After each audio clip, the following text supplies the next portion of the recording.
কিয়ামতের পূর্বে ঈসা আলাইহিস সালাম আবার আসবেন, এই কথা আমাদের মসজিদের হুজুর বিশ্বাস করে না, তাহলে তার পেছনে কি নামাজ হবে? তার তো ঈমানের মধ্যে সমস্যা। ঈসা আলাইহিস সালাম তো অবশ্যই আসবেন, এটা তো একটা বিরাট আকীদাগত বিষয়। কোরআনে হাদিসে এটা বর্ণিত হয়েছে। সূরা যুখরুফে আল্লাহ বলেন যে ঈসা আলাইহিস সালাম কিয়ামতের একটি আলামত, কিয়ামতের আগে তিনি আসবেন, তিনি আসলে সবাই বুঝে যাবে যে সময় আর নাই। কোরআন নিজেই বলছেন ইলমুল লিসসাআহ, সূরা নিসার 159 নম্বর আয়াতে আল্লাহ বলেছেন ওয়াইম মিন আহলিল কিতাবি ইল্লা লায়ুমিনান্না বিহি ক্বাবলা মাউতিহি, এমন কোন ইহুদি খ্রিস্টান থাকবে না যে ঈসা আলাইহিস সালাম এর মৃত্যুর আগে তার প্রতি ঈমান নিয়ে আসবে না।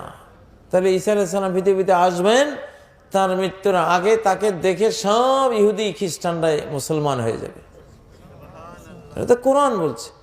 আর হাদিস লা ইয়ানজিলান্না আলাইকুম ঈসা ইবনে মারইয়াম, সহিহ বুখারী সহিহ মুসলিম উভয় কিতাবে এই হাদিস রয়েছে যে অবশ্যই ইবনে মারইয়াম তোমাদের মাঝে নাজিল হবেন হাকামান মুকসিতান, ন্যায় পরায়ণ শাসক হিসেবে। আল্লাহু আকবার, বিশ্ব শাসক হিসেবে তিনি আসবেন।